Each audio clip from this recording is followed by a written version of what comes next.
Hello and welcome to the NDTV WEF debate here at Davos. And I have to say we are here to discuss India's next decade, and you can see what a difference 1 year makes. Last year, here at Davos, same discussion. And there was a mood of almost complete pessimism and what's India doing and where's India headed and what the future is. And there was an air of gloom and doom. And now here we are a year later, and suddenly at Davos, there seems to be a sense of great optimism. So we are here to discuss whether that optimism is entirely justified, whether a lot of work obviously needs to be done before it translates into actual action. Part of that optimism is because the new government is here, and we have Mr. Arun Jaitley with us, who's going to tell us some of the steps that they are taking. We have a great panel here to take us through what India's next decade is going to be like, starting with Arun Jaitley, who's not just the Finance Minister of India, but also somebody really senior and influential in this government, advises Narendra Modi, the Indian Prime Minister, on just about all issues, and therefore has a very clear sense of where the new government wants to take India and the things that need to be done. So, Mr. Jaitley, it's wonderful to have you with us. Nouriel Roubini is arguably one of the most watched economists in the world, the person who successfully predicted the recession, the crash of 2006, 2008, professor of economics and international business at the Stern School of Business at New York University. Chanda, Kochchar is CEO of ICICI. It's a pleasure to have you with us. And Bhartia, co-chairman and founder of the Jubilant Bhartia group. So thank you all so much for being with us. Professor Roubini, if I could just start off with you. A couple of months back, and you make lots of predictions, and all of them get watched with great interest. One of the predictions that you made in November, which perhaps didn't quite get the attention that it deserved, is you said that it is possible now that the Indian tortoise could overtake the Chinese hare. Do you still believe that? And if so, why? I do believe that, in the sense that China is slowing down. It used to grow 10, 11%. Now growth is closer to 7%. I expect that by next year, Chinese growth is going to slow down below 6%. So the statement is a relative one. There's also a statement about the fact that with economic reform, structural, fiscal, and otherwise, the growth rate potential and actual of India can accelerate over the next few years. I would say with basic reforms, India could reach a growth rate of about 7%. To achieve a growth rate significantly above 7%, more radical reform will have to be undertaken. They're going to lead to then that growth to be stronger. Of course, that implies that for the first time in maybe 3 decades or so, Indian growth could be higher than the one of China. I think that's something very likely in the next decade. But the base from which India is starting in terms of both per capita GDP or absolute GDP, of course, is much lower than China. So some people say that with the slowdown of China, less demand for commodities by China, the stronger growth of India can compensate for that for countries like Australia and other commodity exporters. Unfortunately, it will take maybe 20 years of 7, 8% growth in India until the GDP level is going to be such that the impact of India on the global economy could become as significant as the one of China. But anyhow, this is also not a zero-sum game. You know, if China does well, it's good for India. If India does well, it's going to be good for China. But I would say my statement is conditional on implementing a series of reforms that are going to accelerate the potential growth rate of the country. Okay, a series of reforms need to be rolled out, and I will ask you in some detail what the specific steps are that you think need to be done. Arun Jaitley, a lot of the reason for the renewed optimism is that there's a new government in place, and there are two aspects to this. One, the government is saying it is going to do a lot of the steps that people feel are required, the reforms that are necessary, the focus on governance, the focus on implementation. And also because this is a government that actually does have the mandate, certainly in the lower house, not so much in the upper house, to be able to get a lot of its agenda through. How confident are you that you will be able to push through all the steps that you think need to be taken? And do you agree with what Professor Roubini said, that India does need serious, meaningful reforms in the next few years? Undoubtedly, I agree. I read a decade ago or 12 years ago articles written by reputed people with top international credentials as to why the Indian model is a preferred model over the Chinese model. Ours is more market determined and not entirely state determined, and so on. But notwithstanding that, if we seriously introspect why we got left behind, because almost everything that could be done to take the wrong turn, we tried to do it. And therefore, the possibility of even competing with China, let alone overtaking them, was completely lost out. Lots of self-goals, you're saying. Whether you call it self-goals, I think the priorities change. And instead of going into the details of the priorities, I've been explaining where we erred. Instead of concentrating on high growth rates, instead of concentrating on reforms required for high growth rates, we went into this notional debate of what is pro-poor and pro-rich and so on. And therefore, we went into the symbolism of all that. So instead of increasing productivity in India, which would bring you higher growth rate, we concentrated only on distribution. And that's, I think, how the last 10 years got lost out.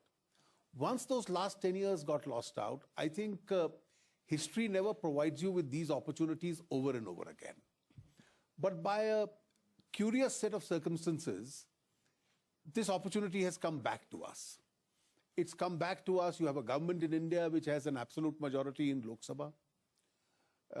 As I mentioned, slowly, we are moving in the direction of having a reasonably good figure in the upper house.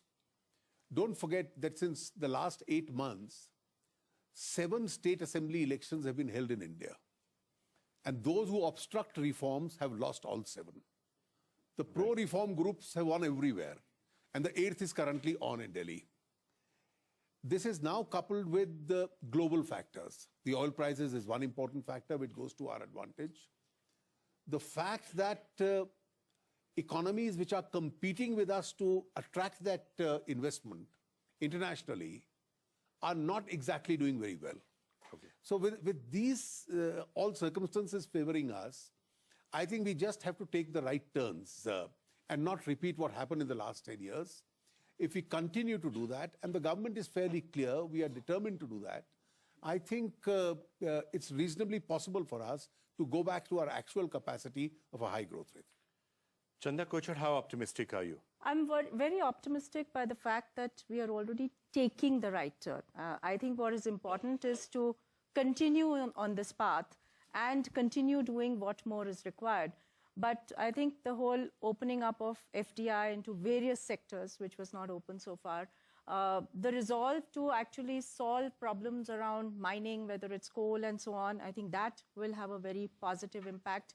The solutions or the simplifications around Land Acquisition Act, I think all these are all indicators to say that we are here to make ease of doing business better. And with that, we can actually accelerate investments. The second is if we look at just the macroeconomic factors, I think we are at a very, very sweet spot today. We spoke about the last 10 years and how things have changed. If I were to just put in perspective, last just 20 months, how things have changed. It was just not very long ago, around May 2013, when globally this concept was coined of the fragile 5. And India was the most fragile economy amongst all those. And today, what our researchers have actually looked at and seen is that in these 20 months, today, amongst all the emerging economies, we have turned the strongest. In terms of improvement around 6 factors, it's the GDP growth rate, control on inflation, control on fiscal deficit, the current account deficit, the cover of imports that we have vis-a-vis our reserves, the proportion of external debt to total debt and to reserves. I think all those factors have improved substantially. So I would say that if we take advantage of the sweet spot and continue taking the decisions and keeping the pace of decision making, I think we'll get to our potential. But Hari Bhartia, you're co-chair here at Davos this year. When you see the sense of optimism, I'm sure you're reminded a bit about 2006, 2007, when once again India was the flavor of the season at the World Economic Forum, and India is going to overtake China, and isn't it fantastic, what's happening? And as we know, after that, things did go down and went down reasonably fast. As Mr. Jaitley was saying, a lot of it may have been self-inflicted, but it did change. This time, is the optimism for real, and is it going to stay? I think so. But first, let me tell your audience in India, this time in Davos, there's an amazing interest on India. I've met almost 100 CEOs in the last 3 days, and they see this new government, which is a majority government, elected on the platform of governance and economic issues. So they see them driving the agenda, I think, in a very positive direction. So it's nice to be here in Davos, because I remember the last 2-3 years, I think there was some kind of hopelessness about India in terms of our ability to move into reforms. Now, but what people see here is also a very smart government. They have learned from the mistakes of the last 10 years. What I see is a government which has learned from the mistakes of others in the last 10 years. And even if you look at subsidies, it's not about cutting subsidies. It's about delivering subsidies in an effective manner at the right place. And, people talked about ordinances. I think what is being perceived here in Davos and by the international business community, that this government wants to move ahead. Even if there is blockage in the upper house, they want to move ahead, they want to deliver. And the mother of all reforms, GST. We had lost hope in the last 3-4 years. And you think it's going to happen now? I think it's going to happen. It has moved ahead. I believe the states have agreed. And the good advantage is a lot of states have now come into the fold of the ruling government in the center. So I think it's a great time. Just coming back to what actually took the mood down, this is India's decade. The last time we were doing debates saying that this is India's next decade, what changed the mood? You're right, there were a lot of self-goals that were done. And you may have to do a lot of the damage control, and I'm sure you've been doing it here at Davos.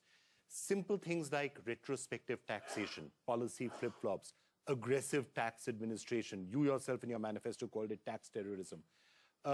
What have you done here at Davos to assure many of the global CEOs that that's not going to happen again, and that when India says this is the policy, it's going to stick to it for a certain period of time?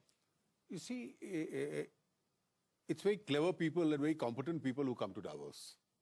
So therefore, merely glib talk by us to say we won't repeat what happened is not enough. Believe me, each one of the persons or the groups I've spoken to has been keeping a very keen and a close eye on India. They're not going to judge us by what assurance we hold out here, but actually the direction that we have been following in the last few months. Now, as far as taxation is concerned, which I thought was a big sticking point against India, the global community wants to be convinced. Why global community? The Indian taxpayer wants to be convinced that he will invest in India only if there is a stable taxation regime. It has to be non-adversarial. I can't tell him after 5 years that I am now retrospectively legislating, and this retrospective legislation is going to upset your entire business plans. I can't come up with unreasonable demands which nobody had anticipated. And I have repeatedly, both in India and here, gone on record and said that all these controversial cases or high-profile cases that we read about have actually not yielded us any revenue. We have a very strong judicial structure in India. The aggrieved assessees go to some tribunal or court. They are getting favorable orders. And what we are left with is a losing battle and a bad name and a taxation policy which was scaring people away. Therefore, the tax department itself had to be given a clear message, and I'm quite certain they've taken this message, that those who are supposed to pay taxes must pay taxes. And those taxes which are not payable are just not payable. So we must have a fair and a reasonable regime which has to be completely non-adversarial. And this is a message which I've been giving from day one that this government assumed office. And that's a message which we've been carrying to Davos. Right. Professor Roubini, you did say that the surge of India is going to be conditional on some crucial steps and some crucial reforms. You've heard some of the steps that are already being taken. What, to your mind, is the unfinished agenda, and which Minister Jaitley would be well advised to try and do something about? Well, I think there are things that are in the macro space and there are things that are in the structural and are related to each other. And one observation I'll make is that last year, India was part of the fragile five, between current and fiscal deficit, falling growth, rising inflation, uncertainty about policy. Things have improved, but in part they've improved because of luck. I mean, the collapse in oil prices is just a manna from the sky that came regardless of any policy change. It reduced the budget deficit. It allowed the phase out of some of the energy subsidy. It reduced the current account deficit. It reduced inflation. Now it's allowing the RBI to start cutting policy rates. So all these things have improved, but they improved just because of luck. Last year's budget was mostly a placeholder. Fair enough, the government was just coming into power. I think this year is going to be a real test of whether significant fiscal reform are going to occur. And in spite of all this positive shock coming from oil improving the macro imbalances, growth is improving, but there's not been exceptional, right? You know, in the current fiscal year, they're just finishing maybe close to 5.5%. And what's also happening is that the private sector investment has not picked up. And in order to increase actual and potential growth, investment as a share of GDP has to rise significantly. There are questions of why that's happening. I think it's happening because many of the firms in the private sector are highly indebted, and that's a burden on their ability to borrow and invest and hire more. In the financial system, you have state-owned banks that have been involved into directed lending to favorite sectors for a long period of time, and the cleanup of the financial system, creating new private banks. They're going to create more dynamism in the provision of savings to investment is going to be key and important. So there is a question of whether the fact that there are policies now to increase infrastructure spending, more needs to be done to avoid the restrictions that occur, to do that investment. That investment has synergies with private investment, private-public partnership. But again, the good news is that the financial imbalances are improving. The bad is growth is not improving, and is not improving yet because investment in private sector is not occurring. And there are balance sheet problems in the financial system, in the corporate sector. Still an improvement in confidence, but not to the level in which the private sector is significantly investing more. And then there is the agenda of a long list of structural reform. The government, I think, fairly says we have not done maybe big bang reforms because politically harder. It's better to do gradual steps reform that over time they build up. That's correct, but there are big things that have to be done eventually, from labor market reform to land reform, to privatization, to capital account liberalization, to FDI further liberalization, to even overall broader tax reform in addition to the GST one. And that's going to be the challenge of more radical reform that will be needed to significantly increase potential growth. The good half of the glass is positive that the steps are being done. The constraints, there are lots of interest groups that are going to be against those types of liberalization. Minister Jaitley, obviously you're not going to be telling us exactly what's in the budget. I mean, feel free to do that if you should so desire. But assuming you're not going to tell us what's exactly coming up in the budget, Professor Roubini said that the last budget was a placeholder. You have also tried to underemphasize, that not everything should be done in the budget. But those reforms that he was talking about, whether it's labor law, whether it's labor, whether it's land, some of them you're already doing. Will we be seeing this in the near future? Will you continue to have a gradual approach going forward? Well, let me tell you, when we speak in terms of the kind of reforms, I always prefer to understate and underplay this. But now that this question has been raised, opening out sectors like railways and defense is not a small reform in an economy like India. Opening up almost every conceivable sector. We have a more liberal FDI policy today than most parts of the world. Now, reforming the entire taxation structure with the GST kind of a reform. The land law, which I thought was a legislation which could have actually halted India's progress.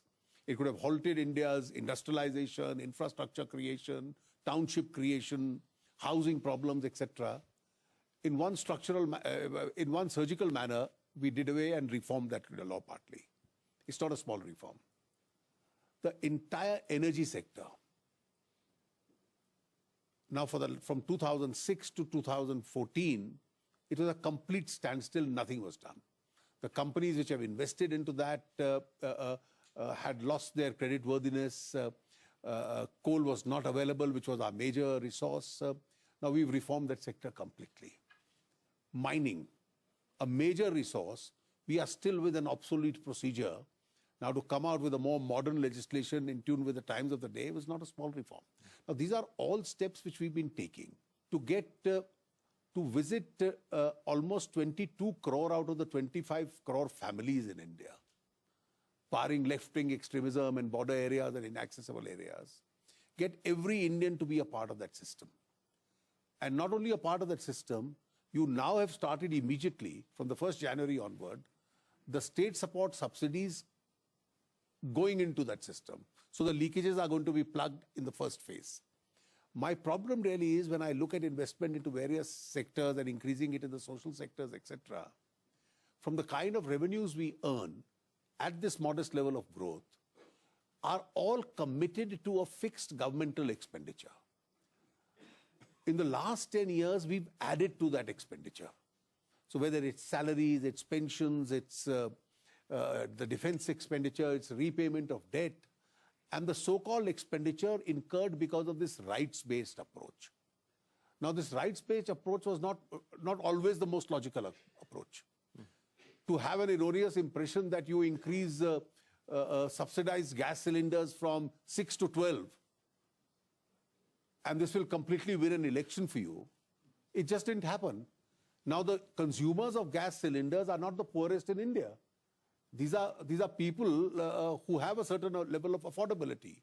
Now, if I had put that amount which has gone into this additional gas cylinders into India's health sector or education sector, that was a far more deserving priority. Now, we have to unravel this entire process. So it's a long journey. It's a government which is here for a full term, and we've just about started. All right. Chanda, Kochchar, obviously a lot of the private sector will also have to play a role, and that's what we keep hearing from the government as well, because there will be massive investment that will be required. So one of the points that Professor Roubini was talking about the balance sheets of a lot of companies in the private sector in India, they are heavily indebted. Interest rates are still very high. Okay, now they started to come down a little bit, but interest rates are still very high.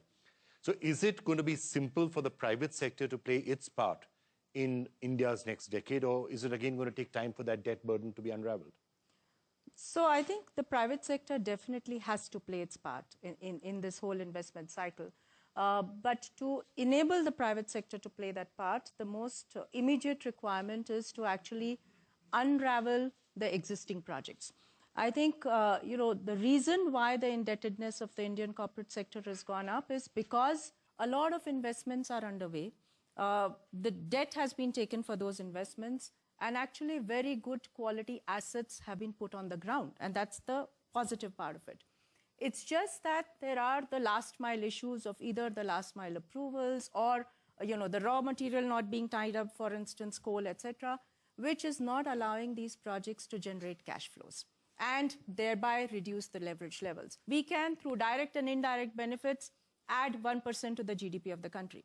Now, not just that, that will enable the corporate sector to then start servicing the debt that is taken towards those projects. And it is only then will the private sector get that confidence, both financially and psychologically, to think of the next round of investments. So I think the corporate sector recognizes that there's a huge potential to invest. The corporate sector has the capability to invest, and the financial sector has the capability to support. But as of now, the priority has to be to unshackle the existing projects. And in the meanwhile, I think we can ignite some amount of investments through the government projects, whether it is partly on railways, partly on highways. If we start giving that kind of a push, ignite the economy, and gradually solve the existing projects. So, Hari, if a lot of these projects did get stuck, it's often also said that one of the things that happened in India is with so much concern about corruption, quite often honest decision-making was also just blocked, because nobody wanted to sign a file.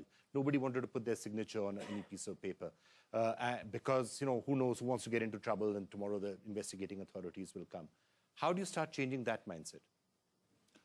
It's changing in a very subtle way. And I'll give you another example, how, and Professor Roubini also talked about second generation of reform. See, reform is not only about what is being done at the central government. It also has large implication where state governments are involved, because doing business in India, that's where the states, you go to the state, and that's where most of your permissions are required, and issues about corruption. I must tell you, in Davos here, and to our Indian audience, a very interesting phenomena is happening. States are now competing with each other. If each state starts to promote investment, is promoting India. Look at the multiple effect that we will have. And I think that is also solves your issues about corruption. Because if states have to attract investment, they have to make it easy for doing business. And that is about reducing corruption and Inspector Raj. Arun Jaitley, corruption, of course, has been a big issue in India. And corruption has two aspects to it. One is big level corruption, which is at the government levels and at cabinet minister levels. But a lot of the impact of corruption and really draining some of the energy out of the Indian economy is at lower levels and at grassroots levels, people sitting on files. How can you and the government empower honest bureaucrats to take decisions without fearing that if they put their signature on a file tomorrow, CBI will come after them or somebody will come after them? Because that is one of the reasons why things slowed down so much in India. A large number of decisions are held up in governments, both at the center or the states, because everybody wants to play a game of just passing the parcel. So he who has the last, who's the last in the queue to have the parcel in his hand is going to be eliminated. Similarly, in governmental decision making, which has commercial connotations, I believe we have unrealistic laws, unrealistic in the modern era of liberalization. I think we have to empower the civil service. We have to empower those who are to decide on commercial considerations rather than just be swayed away by these agitations and propaganda and this notional concept of are you pro-corrupt because you are suggesting this change. I think if you have to run the government of India and we have to go back on that 8%, 9% growth rate, we have to make these structural changes. Right, that's probably music to a lot of people's ears. Professor Roubini, I just want to come to some of the bigger macro themes that have also been playing out at Davos and seeing how they affect India. You were talking about the drop in the price of oil. It's been an area of concern for so many people here. For India, it's actually made Mr. Jaitley's job so much simpler. The twin deficit that we were talking about, drop in price of oil helps, the current account deficit, because Mr. Jaitley is now taxing, petrol products. It's also helping the fiscal deficit. Do you see 9 times I've passed the benefit to the consumer also. But you also taxed, so, which is fair enough. But do you see the price of oil remaining at these levels, which is probably very good news for India, or going back up? For now, oil prices are going to stay at current level, but I expect that as there'll be underinvestment in new capacity, as high marginal cost producers, whether shale in the US or other, are going to get out of the market. This is the bottom of those prices. And maybe oil prices by the end of this year could be closer to $60 per barrel, and over the medium term closer to 70. The good news is that they're not going to go probably back to the level they had a few years ago, but they're going to go slightly higher. And I would say overall for emerging markets, we have to realize that there are many changes in the global economy that imply that what happened in the last decade is not going to happen mechanically next decade. For the last decade, there were a bunch of tailwinds are becoming headwinds. China was growing 11%. You had the commodity super cycle. You had zero policy rates and quantitative easing. Today, China is slowing down. The commodity super cycle is over. US, however, slowly has finished with QE and is going to start raising rates. Of course, if you are a commodity importer like India, you benefit from that slowdown in commodity prices. But there are also two other factors I think are important. One is that in the decade where things were easy, there were macroeconomic looseness in many emerging markets, including India, monetary and fiscal and credit loosening that led those twin deficits.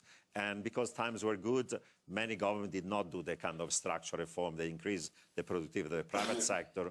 If anything, many of them moved away from that towards models of state capitalism, China, Russia, but even India in the last decade, or Brazil, or South Africa, and you name it. Now that has to change, and you have to go in the direction of structural reform to increase your potential growth.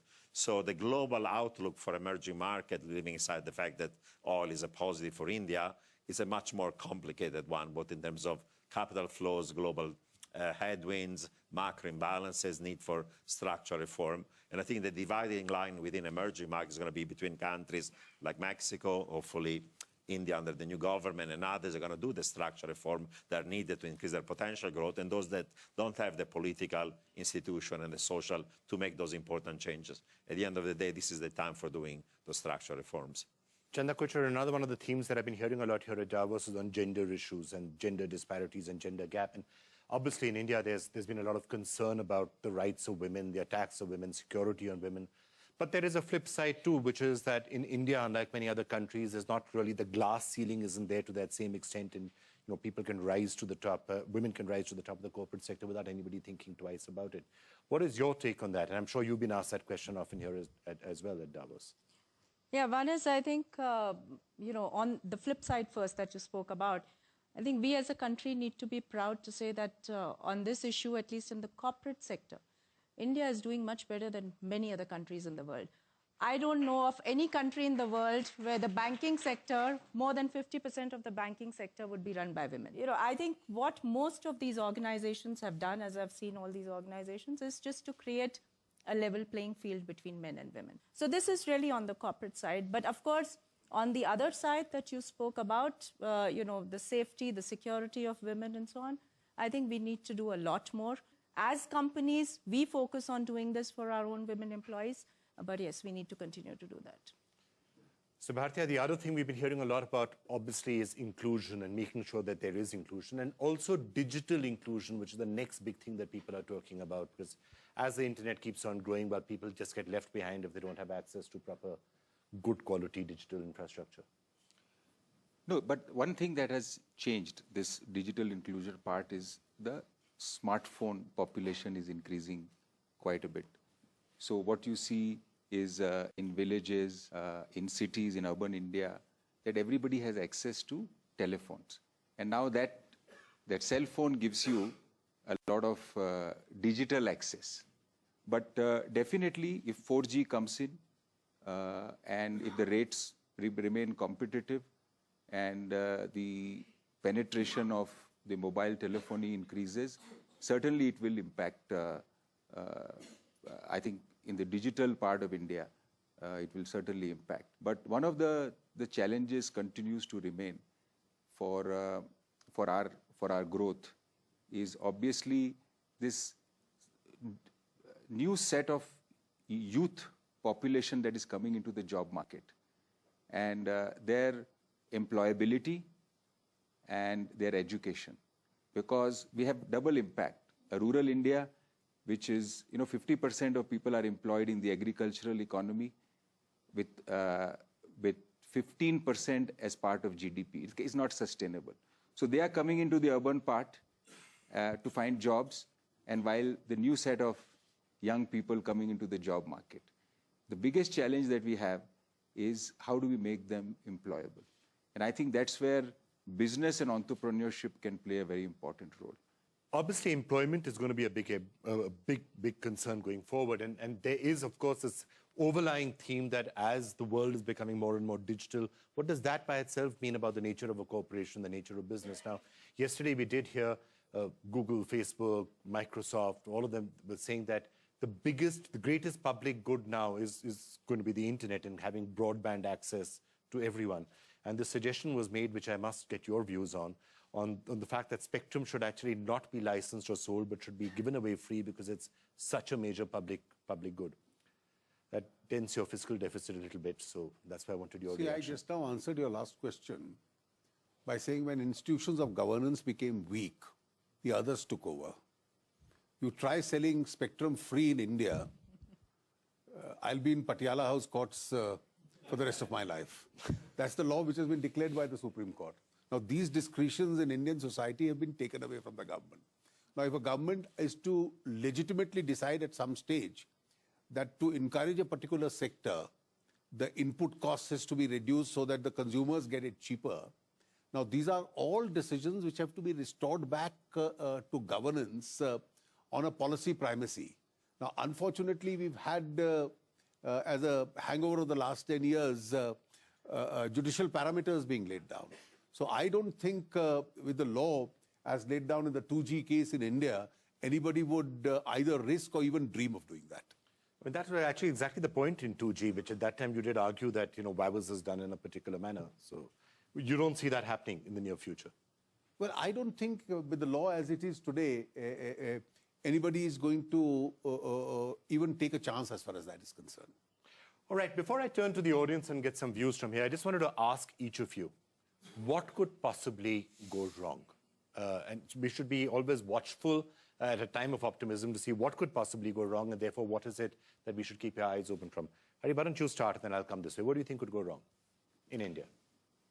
See, I constantly worry about the education part. How do we bring in this large number of people into workforce? Because it's the first time to give a job. The first job is the most difficult part. How do you give them employable skills, even soft skills? And I think the management of that at the state level and at the central level, both in terms of policy and effectiveness and the amount of money that we put into skills and education. I think that's where the challenge lies. Actually, you're talking so much about the states. Let me just get Chandra Babu Naidu, and before I come to the others on that, the competition among Indian states to try and get investment. And secondly, the question of whether reforms and doing good things economically is good politics. You paid the price in the past by trying to be too reformist. Has the world changed since then? Now, all over the world, if you see, even if you do populist schemes also, if you do in a wrong way, then automatically you will be caught and also you will be lose the elections. Everybody is here. They are coming for the last so many years to Davos. This is the first time I'm seeing in Davos so much of a hope and also hype. Everybody is talking, you have given a title, India Decade. I want to correct it, India Century. This century belongs to India. I don't have any doubt about it. I have seen so many investors here and also corporate sector. Everybody is talking. We are having one advantage, demographic dividend, and also biggest democracy, and also market. Above all these things, there is a stable government, and also one of the best administrator at the helm of affairs. If anything will go wrong, it is beyond expectations, according to me. Chanda, Kochchar, what could go wrong? See, India has two basic advantages. One is its demography and one is its potential for investment. What could go wrong is the same demography if we do not provide employment opportunities, employability of these people, then you're going to have a problem at hand. Similarly, the same potential to invest, which can add percentages to your GDP, if we do not invest in infrastructure, then that can become a bottleneck. Professor Roubini, what could go wrong? Well, I would say that, trade, globalization, and technological innovation has led initially to offshoring of jobs from advanced economies to emerging markets, say manufacturing for China, IT services and software, you name it, for India.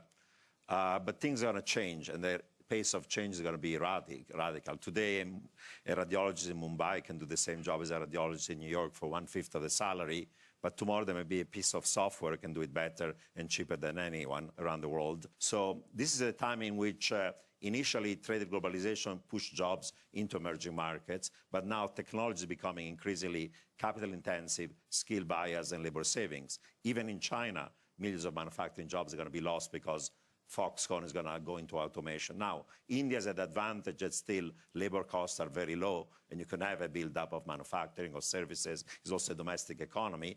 But this is a time in which change in the world is occurring so rapid that unless you do reforms very rapidly, you could be in a situation in which the world technology and other things are going to push you behind. So this is not the time for temporizing, but actually to aggressively go in a direction. The world is becoming more globalized, competition is more aggressive, and no country, including India, can take anything for granted.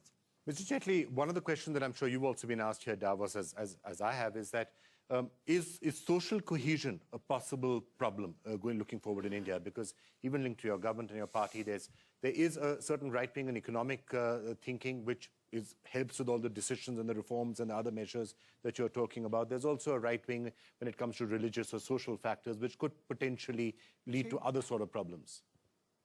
You see, with a great amount of difficulty and taking the benefit of the past experiences, I think India started to accept the economic agenda as the center stage agenda of the country. So if you've seen in the last few months or even before the elections, the debate has essentially been around those issues. So a large number of other issues, political, social, caste, dynasties, families, charismas, have all taken a backseat. I hope they do continue to take a backseat.